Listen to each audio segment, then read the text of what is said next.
Eshi. xiqqoo ishee hojiin waan natti baay'ateef walumaa galtee isaaniitiin karaa biyyaa galee ayidiin koo waggaa tokko inni ji'a 9 qaba. Kontiraata isa lammaffaa kan waggaa 4 hojjechiisan jechuudha. Paaspoortiin haaromichaa qaba. Waan kaansilii gochuu didaniif viizuma isaaniitiin nan deebi'ee dhufeen ayidii isaanii wayii immoo qaama isaan hojjechiisan waan qabuuf. Erga na dhufee garuu kaansileeshinii naa kenna jedhee erga hojii galee gaafannaan kaansileeshinicha naa kennuudhaaf fedhiin qaban deebiyyuu naa deebisu. Biyya kana seente sadiif. Eshi. Deebii naa deebisuu didanii akkamitti argachuu hin danda'a? Karaa miina gargaaruu dandeessa. Atamma wanni ati argachuu barbaadde maali? Dura fedhimaan waliigalteedhaan galeen kaansilii waan naa gochuu didaniif ayidii isaanii waan of harkaa qabuuf. Galte as deebite jara biran dhaayindeet. Eeyyeen jara biran dhanne viizaa isaaniitiin nan deebi'anii. Amma kana salamuu feeta jechuudha. Anamma nan deebi'aa nan mana keessatti nan deebi'aadhaan waliin gallee nagalchan bichaa malee nan deebi'aa sin deebi'uudhaan miti hin deebi'uudhee mana sanii nagumaan addaan tikkeetti koo muranii baanee jechuudha. Garuu erga sufee miseejiin isaanii galee jira riippoortii keessatti xiqqoo gaafii tokko na gaafatanii na gadhiisanii garuu asitti immoo kaansileeshinii naa kennuudhaaf deebii naa laachuu didan ergan dhufee jechuudha.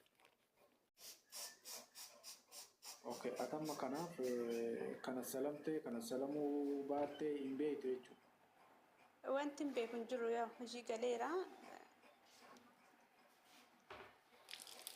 Wanta hin beeku hin jiru garuu ni gaafachaan ture deebilee naan laanne isaan immoo. Amma jarri yookaan bilookii gochuu danda'anii bilookii yoo si godhan ammoo bilookii mootummaan sirraa kaaseera already bilookii namni sirra hin jiru. Garuu yoo kana saluu baatan bakka malaffii isaanii san ta'ite mootummaan itti kana sala bakka sanitti malaffii isaanii duraanii san jechuudha. Tokko arabni osoo ta'a jechuun amma namichi yookaan kana salee maqaa ofii irraa si buusee yoo ta'amii miti godhe wanta akka sirra hin jiran normaala dalagachuu dandeessu bakka kam deemte. Yoo garuu osoo sin kana saliin callisee bilooksi godhe laazim bakka malaffii isaa san dhayxee bakka dukkaanatti dhaabamee tajaajilli kennamaa jirutu jira achitti si kana sala.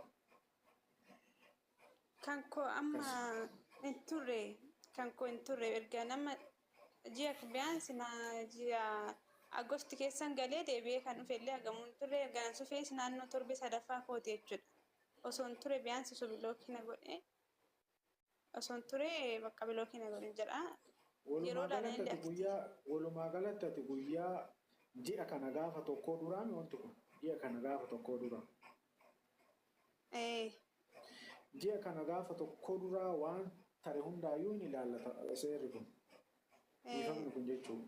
Garuu ji'a kana ji'a 9ffaa kana tokko as ji'a 9ffaa kana aarri guyyaa 12 kana keessa yoo ta'e sin ilaallatu. Guyyaa 12 kana dura yoo ta'e immoo si ilaallatu. Dura gaafa agosti ji'a darbe ji'a 8ffaa gaafa guyyaa 11 tanan kan biyya gal. Kalaas keessa jirtaa ofitti laafiniiti dafii of dhaqqabadhu jedha. Eessa deemuu qaba? Awwal shee ati fiizaan kee wanni ta'uu fi ta'uu dhabuu laalchifadhu. Tasiila dhaqe. Tasiila deemi. Amma namni asirraa si ilaalloo jedhamu taayippingii wanni kunniin suuraadhaan baasu siisteemii jira. Tasiila naannoo kee jiru dhaqiiti cheek godhadhu.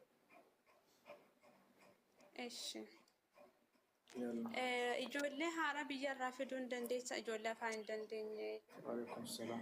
Haaraa amma fidu haaraa waaqa ofiin kun dhiifamni kun taree wanti kun gara ba'ee ba'utti amma fidu. Yeroo sana dubbisi booda yeroo dhiifamni tare. Tole galatoome. Yalla dubbadhu yaa Rabbi.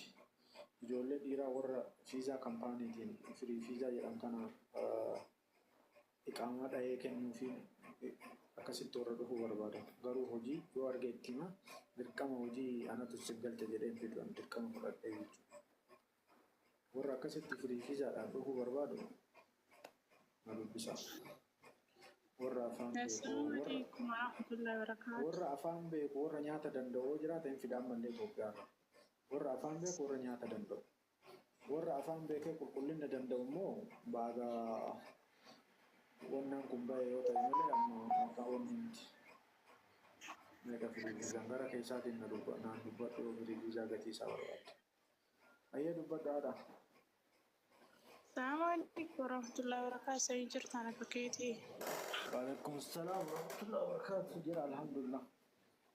Akka jiraatti bagana kaatu gaafin gimmaashni na deebi'ee jira garuu bakki kissii kana eessa naannoon anama fiizaan kiyya Dubaayii kan jiru alayin hin keessa argachuu hin danda'a. Iraaqirraa gara Dubaayii. Jechuun ati maal barbaadde silaati? Akka tasaa madaamiin kiyyoo na kasaste jedheeti sa'aatii ambaa isaan borumtaa sanii mucayyoo wayii baatee turte. Isin immoo isitu na baase jettee xiqqoo mashaakilli dhalatee ture. Sababa saniin na kassasuu dandeetti ka jedhu shakkee jira. Alayni keessa hin jira tasiila jedheeti gaafadhuudha guutu bakka hundaa'uu hin jira. Imaaraatii yaani alayni deebiitiin hin gaafannaa rakkoon qabumi. Alayni jirtaa mi'ati? Alayni eega jiraatte achuma baay'eetii bakka tasiila deemiti. Paaspoortii kee qabadhu maalumaata kiyya baruu barbaada. Kissii qaba moo kissii hin qabu naala? Bakka kan wasi gaafachuu barbaadu. Karaa namatti gaati dhaggeeffachaa jira kan kote jiwaa wal ilaallatu hin jiru namni gaafate hin jiruuf hin si gaafadha. Viizaa qabaa. Fakkeenyaaf nama viizaa kanaatiin abbaa manaa kiyya biyyarraa yoon fiduu barbaade dirqama isa fidee ka'een asittirraa dalasiisa moo utuun achi jiru hojjetamuun hin danda'ama yaani. Masalan kan korratti jechuudha. Isaa kafii kaata dalasiisuu hin danda'amu. Hayyee dubbatu mee biyya takka qo'ame hayyee maaltu jira jaalattu? Baatee jirti alhamdulillahi bakkee dhaabatteetiin walloo jedhaa jirti nama godhee. Baatanii gadhiisanii?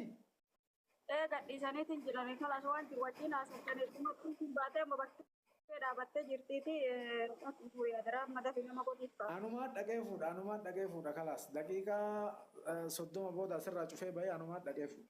Baay'ee bakka deeme anumaan fuudha. Meeqa? Yalla bakkee jirti. Hayyeen bilbilaaf ammoo kana bilbilaaf.